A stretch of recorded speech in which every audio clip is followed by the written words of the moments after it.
Mesdames et messieurs, j'ai une tâche difficile qui est d'essayer de reprendre tous les thèmes des 2 jours et d'essayer de finaliser quelque chose. Je vais demander votre indulgence au même moment où j'exprime mes remerciements les plus chaleureux au Collège de France et à l'AFD d'avoir rendu possible ce séminaire. Je vais me permettre de faire le sommaire en anglais pour une raison très importante que je vais expliquer. Je voudrais que tous les intervenants, toutes ces personnalités du monde entier puissent être d'accord à ce que je vais essayer de finaliser soit notre consensus total. Et donc, je voudrais qu'ils m'écoutent en anglais pour pouvoir s'assurer qu'ils seront prêts à s'engager sur ce que j'essaye de dire à notre nom à tous. So, ladies and gentlemen, I'm going to try to summarize. Donc, mesdames et messieurs, je vais essayer de faire la synthèse de tout ce que nous avons entendu hier et aujourd'hui, en commençant par remercier le Collège de France, ainsi que l'AFD, en mon nom et en votre nom, qui ont rendu ce symposium possible. Mais j'aimerais maintenant parler en anglais, parce que j'aimerais que la matière de cette synthèse fasse l'objet d'un consensus lorsque je l'aurai écrite et que je vous l'aurai envoyée.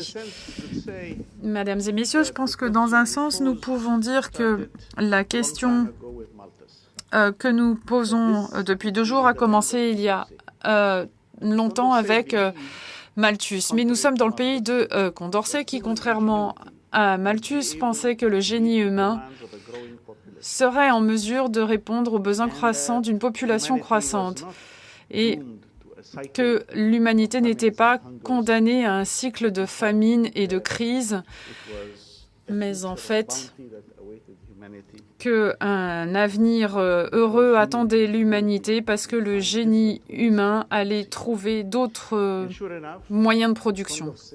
Et je pense que les propos de Condorcet se sont traduits dans la vérité, parce que à l'époque de Malthus, même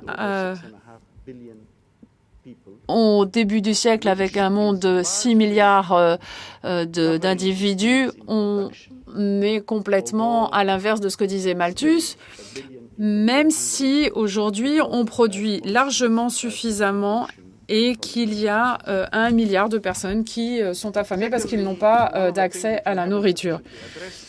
Autre point que nous n'avons peut-être pas suffisamment abordé ici, c'est la question de la paix et de la guerre. Maintenant, si vous regardez le nombre d'États où il y a des conflits ou des guerres, vous pourrez constater que cela couvre essentiellement des zones de famine et de malnutrition. Donc la sécurité alimentaire, cela requiert la paix, mais aussi d'autres ingrédients. Maintenant, on a reconnu ce fait-là, ce n'est pas fondamental dans les recommandations que nous allons faire, parce que nous supposons que l'ensemble des gouvernements et des nations, par différents mécanismes, vont tous essayer d'œuvrer dans le sens de la paix. Nous avons également tous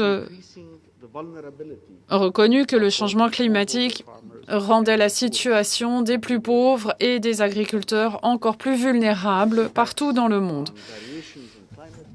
Cela a des impacts en termes d'inondations comme au Pakistan ou des sécheresses en Russie qui ont détruit 70% des cultures.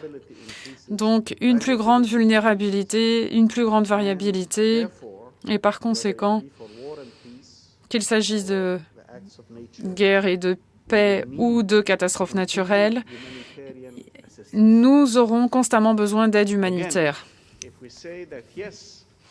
Et si l'on dit que il faut qu'il y ait de la nourriture pour répondre aux besoins humanitaires, ce n'est pas une solution au problème de sécurité alimentaire qui nous intéresse aujourd'hui et qui est beaucoup plus fondamental et qui requiert une approche beaucoup plus globale et systémique de façon à ce que les 7 milliards de personnes d'aujourd'hui, mais les 9,5 milliards d'habitants à l'avenir puissent être nourris, même si la moitié de ces hommes et de ces femmes vivent dans des villes.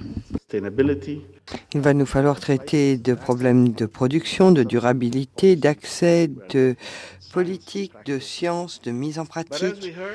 Mais comme nous l'avons entendu plus d'une fois, nous parlons principalement de volonté politique. Une volonté politique dont les contours seront tracés par les communautés, les leaders intellectuels, les leaders politiques et les médias. Les leaders politiques, nous leur demandons de ne pas suivre les tendances et la mode dans le public, mais de tracer les contours de cette politique. Et quant à nous, nous devons travailler pour continuer à créer cette volonté politique qui donnera naissance aux actions très nécessaires pour mettre un terme à la faim. Et c'est ainsi que nous serons les nouveaux abolitionnistes. Nous avons parlé à différents niveaux dans nos discussions, donc permettez-moi d'organiser tout cela autour de 3 ou 4 points. Nous avons les politiques mondiales, car nous vivons dans un monde de mondialisation, comme l'Internet nous le rappelle très souvent, si ce n'est pas autre chose. Et ici, nous disons que oui, et on constate les augmentations des prix alimentaires qui diminuent l'accès aux produits alimentaires pour les pauvres et rend leur vie encore plus difficile. Mais il en va de même pour la variabilité des prix alimentaires. Donc il faut des actions pour stabiliser les prix alimentaires et pour traiter de l'accès aux produits alimentaires. Et cela nécessite que nous assurions, même dans des périodes difficiles, quand des pays traditionnellement exportateurs commencent à bloquer les exportations, comme nous l'avons vu en 2008 et comme nous l'avons vu avec la Russie l'année dernière, eh bien, même dans ces situations, nous devons disposer de stocks suffisants pour assurer l'aide humanitaire. Et nous devons nous assurer que le programme alimentaire des Nations Unies dispose de ressources nécessaires. Mais et par-dessus tout, le problème du commerce équitable et le problème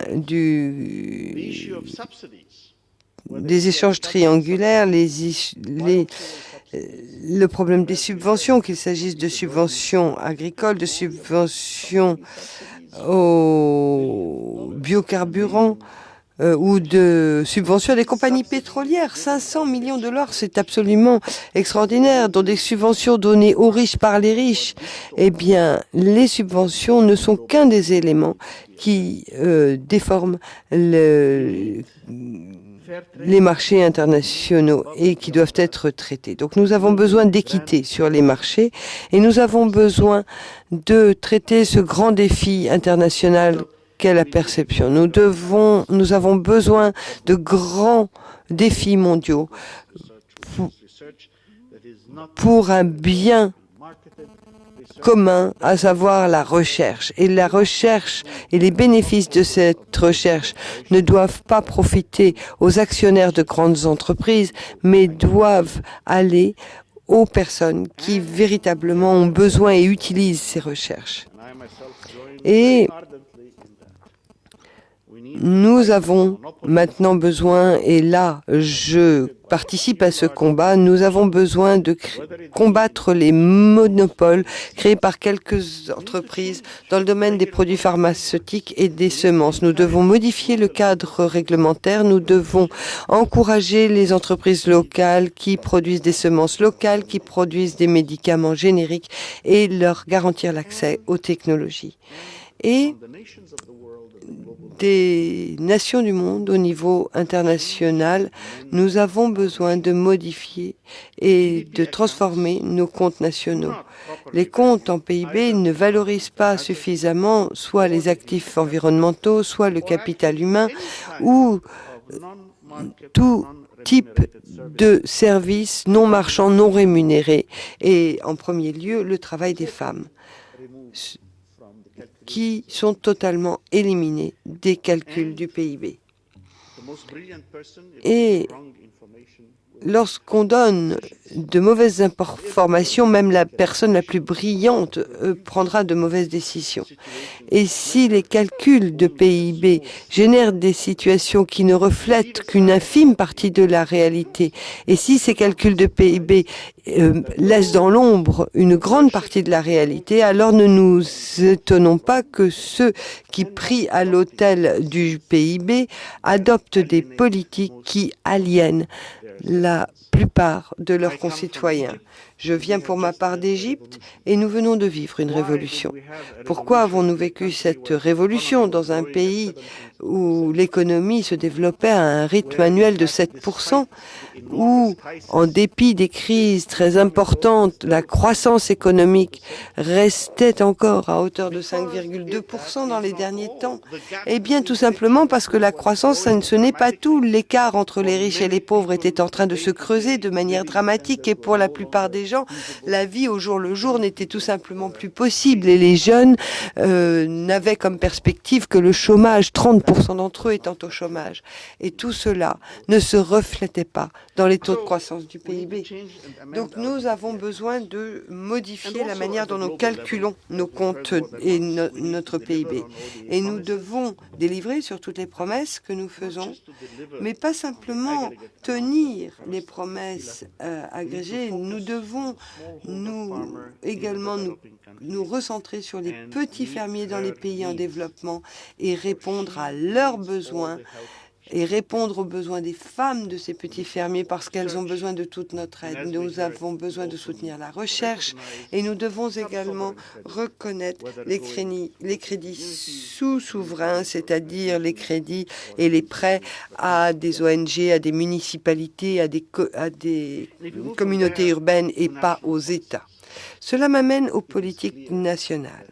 Il est très clair qu'aujourd'hui, nous avons besoin de reconnaître ce qu'est la bonne gouvernance, la transparence, la responsabilité, la participation, l'inclusion et la libre circulation de l'information. C'est ça la bonne gouvernance et pas simplement au niveau des gouvernements.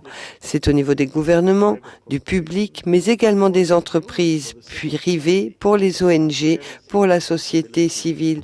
Transparence, responsabilité, libre circulation de l'information, participation. Tout cela s'applique à tous les niveaux et tout cela s'intègre à la bonne gouvernance. Nous devons de réfléchir quant à la manière dans laquelle ces tables rondes vont permettre d'atteindre les standards internationaux, de nous assurer que les standards internationaux en matière de droits de l'homme sont également reconnus et mis en œuvre dans les politiques. Nous avons besoin d'organisations intermédiaires fortes, des organisations qui peuvent jouer le rôle de médiateurs entre les décisionnaires au niveau national et international et le niveau local. Nous avons besoin et nous devons adopter une approche agroécologique pour reconnaître la richesse de la flore et de la faune sauvage. Rappelez-vous, on a parlé des ethnobotanistes et nous devons également créer des banques de gènes de telle sorte que la nature ne soit pas la propriété exclusive de quelques-uns mais reste la propriété de tous. Sans doute, plus immédiatement, avons-nous besoin également d'une meilleure gestion. Nous avons vu ce que j'appelais le SRI, que s'appelle maintenant le SCI, nous avons vu que, en considérant les fermiers comme des partenaires, on peut obtenir de meilleurs rendements en utilisant moins d'eau, simplement par de meilleures techniques de gestion. Et ça, c'est quelque chose que nous pouvons mettre en œuvre immédiatement, car il s'agit simplement de connaissances. Et la connaissance est très important, car le savoir, la connaissance, c'est ce que nous pouvons partager sans frontières et sans loi. Si je viens vous voir et je partage avec vous mes connaissances, je serai riche de mes connaissances. Quand je repartirai, vous serez riche des miennes. Et donc, partageons nos connaissances, nos meilleures pratiques, nos réussites. Assurons-nous que cela fonctionne et que cela nous met sur les bons rails. Nous devons encore accorder toute notre importance à la santé et à la nutrition. Et la nutrition, ce n'est pas simplement un nombre de calories ou de tonnes de céréales disponibles qui vont nous permettre de régler le problème de la faim. La faim, c'est quelque chose qui nécessite que nous portions toute notre attention sur la santé et la nutrition. Et oui, la santé des femmes, c'est le vecteur numéro 1 pour régler le problème de la nutrition des enfants. À partir du 6e mois de la grossesse jusqu'aux 18 mois d'un enfant, on a là la période la plus critique pour la formation du cerveau d'un enfant et pour son développement. Le meilleur moyen de réduire le nombre de bébés de petit poids à la maison, c'est de demander à une maman en bonne santé de le nourrir en sein. Une maman en bonne santé donnera naissance à un enfant en bonne santé. Et puis, il y a toute une série d'améliorations à laquelle nous pouvons penser, notamment l'amélioration du rôle des femmes. Ce n'est pas juste une question de santé, mais elles ont un rôle à jouer dans l'éducation, dans le commerce et toutes les mesures qui permettent de responsabiliser les femmes et d'éduquer les filles doivent être au cœur de nos priorités. Nous devons travailler avec les fermiers qui produisent les aliments, mais les femmes sont bien souvent les garants des meilleures pratiques au niveau local. Et alors que nous apporterons les technologies dans des petits villages pour permettre la mise en œuvre de certaines initiatives, n'oublions pas le rôle joué par les femmes. Et ce faisant, et en promouvant ce partage des connaissances, nous devons d'adopter des réglementations basées sur les faits et rechercher des mécanismes de production nationaux et adopter les principes de précaution qui reconnaissent les risques potentiels, mais voient les risques comme faisant partie de toute une comète de risques. Car nous ne pouvons pas avancer sans prendre de risques. Et une bonne évaluation telle que proposée par Philippe Kurilski dans un rapport il y a quelques années, à l'époque du Premier ministre Jospin, l'alternative n'est pas le zéro risque. Et c'est la raison pour laquelle on ne peut réfléchir à un nouveau programme potentiel, à une nouvelle politique potentielle en fonction de son niveau de risque intrinsèque, mais par comparaison au niveau de risque des autres politiques. Et alors que nous promeuvons nos politiques nationales, nous devons nous assurer que les intérêts des pauvres, des personnes marginalisées, des femmes, des jeunes sont satisfaits. Nous devons promouvoir des réglementations qui vont empêcher que les droits de propriété industrielle soient trustés par quelques compagnies multinationales de telle sorte que les pays puissent choisir les technologies qui sont le mieux adaptées à leur contexte. Troisièmement, nous devons réduire les déchets et le gaspillage dans tout ce que nous faisons, mais nous devons également partager nos connaissances. Et une dame ici dans le public a parlé d'une plateforme des réussites et Philippe publie des faits pour s'assurer que ces réussites soient connues. Donc il est important, en bout de course, de dire aux gens que nous savons comment faire. Il n'y a pas de mystère. Nous avons des exemples de réussite. Nous avons été témoins de certains certaines réussites. Nous connaissons des histoires qui sont très motivantes, celle du Barefoot College, celle des femmes ingénieurs solaires. Et cet écart, ce fossé entre les scientifiques et les politiciens, cet fossé de communication empêche que ces initiatives soient connues des décisionnaires politiques. Donc, nous avons besoin de trouver les personnes qui sont capables de faire la publicité de ces réussites dans tout notre pays. À nous de reconnaître qu'il existe deux types d'actions. Vous avez les actions qui augmentent l'autonomie locale en se concentrant sur la responsabilisation et sur le développement local, et vous avez des actions qui promeuvent l'intégration de l'économie locale au niveau micro dans l'économie mondiale. C'est le fermier qui produit des légumineuses ou des lentilles avec un niveau d'efficacité 3 fois supérieur et qui participe aux exportations de l'Éthiopie vers le Soudan. Donc, ce fermier non seulement développe son économie locale, mais s'intègre à l'économie internationale. Et dans ce domaine, les leçons ne sont pas juste à partager du nord vers le sud, mais également du sud vers le sud. Et on a vu des transferts techniques du sud vers le sud, notamment l'exemple du collège Barefoot College. Et nous savons que l'Asie et l'Afrique ont beaucoup à gagner à coopérer. Tout ceci nécessite ce que Marie-Kathleen disait dans notre première journée, cela nécessite que les agences d'aide au développement arrêtent de réinventer la roue et arrêtent de souhaiter toujours identifier leurs solutions et d'assurer la promotion de leurs solutions comme étant la seule solution viable. En disant, voilà quelque chose qui va marcher, c'est cela que nous allons soutenir. Très bien, et donc avec tout cela, nous sommes maintenant en mesure d'aller vers le G20 et le G8 avec quelques messages clés. Tout d'abord, oui, nous avons les réponses. Oui, nous avons des réponses qui fonctionnent. Donc, généralisons-les. Utilisons des intermédiaires locaux, des organismes locaux pour adapter et disséminer ces réussites.